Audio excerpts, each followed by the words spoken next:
அப்படி வெற்றி பெற்ற பிறகாவது மக்களுடைய நம்பிக்கையை காப்பாற்றுற மாதிரி உங்களுடைய பணிகள் இருக்கணும், உழைங்க.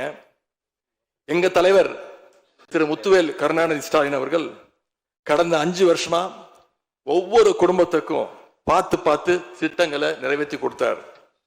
அந்த திட்டங்களை எல்லாம் நீங்க தொடரணும். தயவு செஞ்சு அதில் அரசியல் செய்ய வேணாம். ஏன்னா இந்த மாசம் 15ஆம் தேதி கலைஞர் மகளிர் உரிமை தொகை 1,31,00,000 தாய்மார்கள் காத்துக்கிட்டு இருக்கிறாங்க. அந்த 1000 ரூபாய் வருமா அப்படின்னு காத்துக்கிட்டு இருக்கிறாங்க.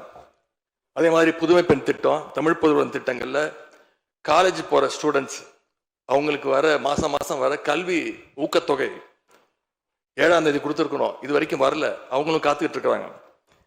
இப்ப ஸ்கூல் இல்லைனாலும் ஜூன் 2ஆம் தேதி ஸ்கூல்ல ரீஓபன் பண்ண போறாங்க. அப்ப காலை உணவு திட்டத்துக்காக பள்ளி மாணவர்கள்லாம் காத்துக்கிட்டு இருக்கிறாங்க.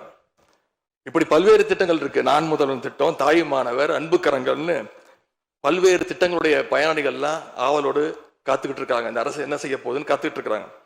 அதனால நான் உங்ககிட்ட கேட்டுக்கொள்றது, மாண்புமிகு முதலமைச்சர் அவர்கள் பதவி ஏற்றதும் தன்னுடைய முதல் உரையில அவகாசம் வேணும்னு கேட்டீங்க. நிச்சயம் அவகாசம் எடுத்துக்கோங்க.